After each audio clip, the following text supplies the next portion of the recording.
എല്ലാവർക്കും നമസ്കാരം. പുതിയൊരു വീഡിയോയിലോട്ട് എല്ലാവർക്കും സ്വാഗതം. അങ്ങനെ എനിക്ക് ഐറിഷ് ഫുൾ ഡ്രൈവിംഗ് ലൈസൻസ് കിട്ടിയിട്ടോ. ശരിക്കും നല്ല സന്തോഷത്തിലാണ്. കാരണം കുറച്ച് നല്ല രീതിയിൽ പണിപ്പെട്ടു ഈ ലൈസൻസ് കിട്ടാൻ. നാട്ടിലെ പോലെ അത്രയ്ക്ക് എളുപ്പമല്ല ഇവിടുത്തെ ഡ്രൈവിംഗ് ടെസ്റ്റ്. അതുകൊണ്ട് ഇന്നത്തെ വീഡിയോയിൽ ഞാൻ സംസാരിക്കാൻ പോകുന്നത് ഇവിടുത്തെ ഡ്രൈവിംഗ് ടെസ്റ്റിനെ കുറിച്ചിട്ടാണ്. അതേപോലെ തന്നെ ഈ ഡ്രൈവിംഗ് ടെസ്റ്റും നമ്മുടെ നാട്ടിലെ ടെസ്റ്റുമായിട്ട് എന്തൊക്കെയാണ് വ്യത്യാസമെന്നും, പിന്നെ ഈ ഐറിഷ് ലൈസൻസ് കിട്ടിയ അതിൻ്റെ ഗുണങ്ങൾ എന്തൊക്കെയാണ്. അപ്പോൾ നമുക്ക് വീഡിയോയിലോട്ട് പോവാം അല്ലേ. ആദ്യമായിട്ട് ഈ ഐറിഷ് ഡ്രൈവിംഗ് ലൈസൻസ് കിട്ടാനുള്ള ആ പ്രോസസ്സ് എങ്ങനെയാണെന്ന് നോക്കാം. ആദ്യത്തെ സ്റ്റെപ്പ് സെയിം ആണ്, നമ്മുടെ നാട്ടിലെ പോലത്തെ തിയറി ടെസ്റ്റാണ്. ആ തിയറി ടെസ്റ്റിന് അപ്ലൈ ചെയ്യാൻ വേണ്ടിയിട്ട് നമുക്ക് മൈ ജിഒവിയിൽ ഒരു ID വേണം. അതേപോലെ തന്നെ ഒരു പബ്ലിക് സർവീസ് കാർഡ് നമ്പറും വേണം. ഇത് രണ്ടും ഉണ്ടെങ്കിലുണ്ടല്ലോ നമുക്ക് തിയറി ടെസ്റ്റിൻ്റെ വെബ്സൈറ്റിൽ പോയിട്ട് നമുക്ക് തിയറി ടെസ്റ്റിന് വേണ്ടി അപ്ലൈ ചെയ്യാം. ഡ്രൈവിങ്ങിനുള്ള തിയറി ടെസ്റ്റ് അത് ഓൺലൈനാണ് എക്സാം. അത് ചെയ്യാനായിട്ട് നമുക്കിവിടെ DTT ടെസ്റ്റ് സെൻറ്റേഴ്സ് ഉണ്ട്, അവിടെ പോയിട്ടാണ് ചെയ്യേണ്ടത്. ഈ തിയറി ടെസ്റ്റിൽ 40 ക്വസ്റ്റ്യൻ ആണ്. അതിൽ 35 എണ്ണമെങ്കിലും ശരിയാക്കിയാൽ നമുക്ക് ടെസ്റ്റ് പാസ്സാക്കാം. പിന്നെ ഈ ടെസ്റ്റിനെ കുറിച്ച് പറയുകയാണെന്ന് വെച്ചാൽ നാട്ടിലെ പോലെ നമ്മൾ ടെസ്റ്റിന് മുന്നേ ഒരു ദിവസം മുന്നേ ഇരുന്ന് പഠിച്ചിട്ട് നമുക്ക് പാസ്സാവാനൊന്നും പറ്റില്ല. ഇതിന് നല്ല രീതിയിൽ പ്രിപ്പയർ ചെയ്യാൻ തന്നെ വേണം, എന്നാലേ നമുക്ക് ഈ ടെസ്റ്റ് പാസ്സാക്കാൻ പറ്റുള്ളൂ. ഈ തിയറി ടെസ്റ്റ് പാസ്സാവാൻ വേണ്ടിയിട്ട് ഹെൽപ്ഫുൾ ആയിട്ടുള്ള ഒരുപാട് മൊബൈൽ ആപ്ലിക്കേഷൻസും വെബ്സൈറ്റുകളൊക്കെ തന്നെ ഉണ്ട്. അപ്പോൾ അതെല്ലാം നമുക്ക് യൂസ് ചെയ്തുകൊണ്ട് നമുക്കിത് ടെസ്റ്റിന് വേണ്ടി പ്രിപ്പയർ ചെയ്യാം. തിയറി ടെസ്റ്റ് പാസ്സായി കഴിഞ്ഞാൽ നമുക്ക് ലേണേഴ്സ് പെർമിറ്റിന് വേണ്ടി അപ്ലൈ ചെയ്യാം. അപ്ലൈ ചെയ്ത് ഒരു 1-2 ആഴ്ചക്കുള്ളിൽ നമുക്ക് ഇതേപോലൊരു കാർഡ് കിട്ടും. ഇതാണ് ഇവിടുത്തെ ലേണേഴ്സ് പെർമിറ്റ്. ഇനി നമ്മുടെ അടുത്ത സ്റ്റെപ്പ് എന്ന് പറഞ്ഞു കഴിഞ്ഞാൽ മെയിൻ ലേണേഴ്സ് ടെസ്റ്റിന് വേണ്ടി അപ്ലൈ ചെയ്യണം. നമുക്ക് ഈ മെയിൻ ടെസ്റ്റിന് അപ്ലൈ ചെയ്യുന്നതിന് മുന്നുണ്ടല്ലോ ലേണേഴ്സ് പാസ്സായതിനു ശേഷം ഒരു 6 മാസത്തെ ഗ്യാപ്പിങ്ങും വേണം. അതായത് നമ്മൾ ലേണേഴ്സ് ടെസ്റ്റ് പാസ്സായതിനു ശേഷം 6 മാസം കഴിഞ്ഞിട്ട് നമുക്ക് മെയിൻ ടെസ്റ്റ് അപ്ലൈ ചെയ്യാൻ തന്നെ പറ്റും. അതുമാത്രമല്ല ഈ 6 മാസത്തിനുള്ളിൽ EDT നമ്മൾ കംപ്ലീറ്റ് ആക്കിയിരിക്കണം. EDT എന്ന് പറഞ്ഞാൽ എസെൻഷ്യൽ ഡ്രൈവർ ട്രെയിനിങ് ആണ്. അത് 1 മണിക്കൂർ നീളുന്ന 12 ക്ലാസ്സുകളാണ് അതിലുള്ളത്. ആ 12 ക്ലാസ്സുകളിൽ നമുക്ക് ഡ്രൈവിങ്ങിന് ആവശ്യമുള്ള സ്കില്ലുകളും അതേപോലെ തന്നെ സേഫ് ആയിട്ട് ഡ്രൈവിംഗ് എങ്ങനെയാണ് ചെയ്യേണ്ടത് എന്നുള്ളതൊക്കെയാണ് പഠിപ്പിച്ചു തരുന്നത്. ഈ 12 ക്ലാസ് ഉണ്ടല്ലോ RSA അപ്രൂവ് ആയിട്ടുള്ള ഡ്രൈവിംഗ് ഇൻസ്ട്രക്ടേഴ്സ് ഉണ്ട്. അവരുടെ അടുത്ത് തന്നെ പോയി മാൻഡേറ്ററിയായി നമ്മൾ കംപ്ലീറ്റ് ചെയ്തു. ഓരോ ക്ലാസ് കഴിയുമ്പോഴും ഈ ഡ്രൈവിംഗ് ഇൻസ്ട്രക്ടർ ഉണ്ടല്ലോ അത് ഓൺലൈനിലായിട്ടും അപ്ഡേറ്റ് ചെയ്യും. അതേപോലെ തന്നെ നമ്മുടെ കയ്യിൽ ഒരു ഹാൻഡ് ബുക്ക് ഉണ്ട്, ഇതിനകത്തും അപ്ഡേറ്റ് ചെയ്യും. ഇനി നമ്മൾക്കൊരു വാലിഡ് ആയിട്ടൊരു ഇന്ത്യൻ ലൈസൻസ് ഉള്ള ഒരാളാണെന്ന് വെച്ചാൽ ഈ 12 ക്ലാസ്സിന് പോയാൽ നമ്മൾ 6 ക്ലാസ് അറ്റൻഡ് ചെയ്താൽ മതി കേട്ടോ. അത് റെഡ്യൂസ് DDT എന്ന് പറയും. അതേപോലെ തന്നെ ഈ 6 മാസത്തെ വെയിറ്റിംഗ് പീരീഡ് ഉണ്ടല്ലോ അതുമില്ല. ഇതിന് വേണ്ടിയിട്ട് നമ്മൾ നാട്ടിൽ നിന്ന് വരുമ്പോൾ തന്നെ ഒരു ഡ്രൈവിംഗ് എക്സ്ട്രാക്ട് ഉണ്ട്. അത് നമ്മൾ ഡ്രൈവിംഗ് ഹിസ്റ്ററിയാണ്, അത് നമ്മൾ കൊണ്ടുവരേണ്ടതാണ്. ഈ ഡ്രൈവിംഗ് എക്സ്ട്രാക്ട് എടുക്കാനായിട്ട് നാട്ടിലുള്ള ഏതെങ്കിലും ഒരു ഡ്രൈവിംഗ് സ്കൂളിനെ കോൺടാക്ട് ചെയ്താലും മതി. അതല്ലെങ്കിൽ നമുക്ക് ഓൺലൈനായിട്ട് എടുക്കാവുന്നതേ ഉള്ളൂ കേട്ടോ.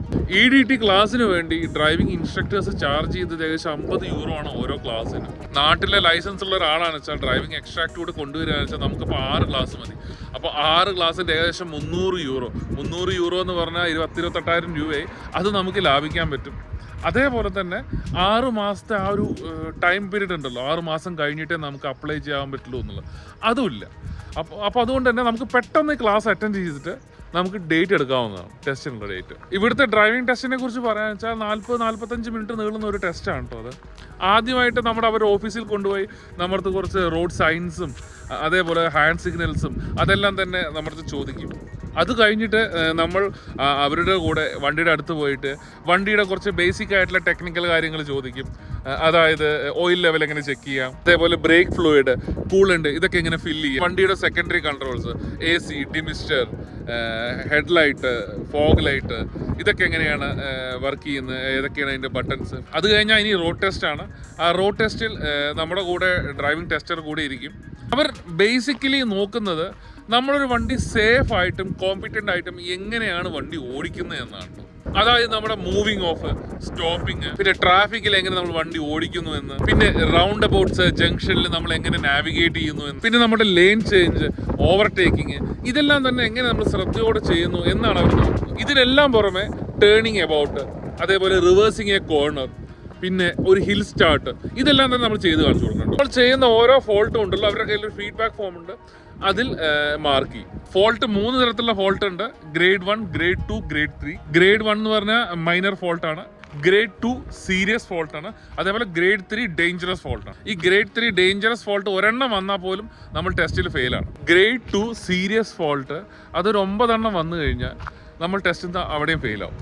ഇതാണ് എൻ്റെ ഫീഡ്ബാക്ക് ഫോം.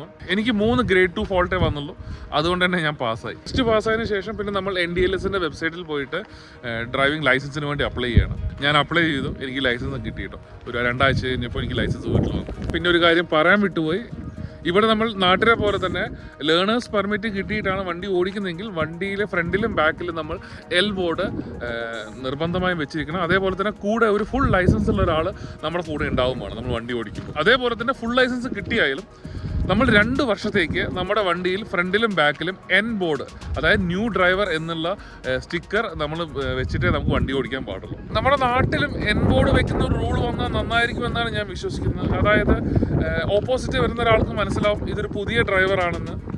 അപ്പോൾ അവർ കുറച്ചുകൂടി കോഷ്യസ് ആയിട്ട് വണ്ടി ഓടിക്കും.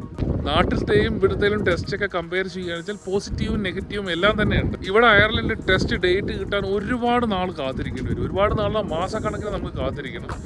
അത് ഒരുപാട് അഫക്റ്റ് ചെയ്യുന്നുണ്ട് നമുക്ക് ജോലിക്കാണെന്ന് വെച്ചാലും പല കാര്യങ്ങളൊക്കെ വെച്ചാലും വന്നിട്ട് വണ്ടി ഓടിക്കാൻ പറ്റാവുകയും അങ്ങനെ ഒരുപാട് ബുദ്ധിമുട്ടുള്ളൊരു കാര്യം തന്നെയാണ്. നാട്ടിലെ ടെസ്റ്റിനെ കുറിച്ച് പറയുകയാണെന്ന് വെച്ചാൽ ഇത്രയ്ക്ക് ഡീറ്റെയിൽ ആയിട്ടുള്ള ടെസ്റ്റ് നാട്ടിലില്ല.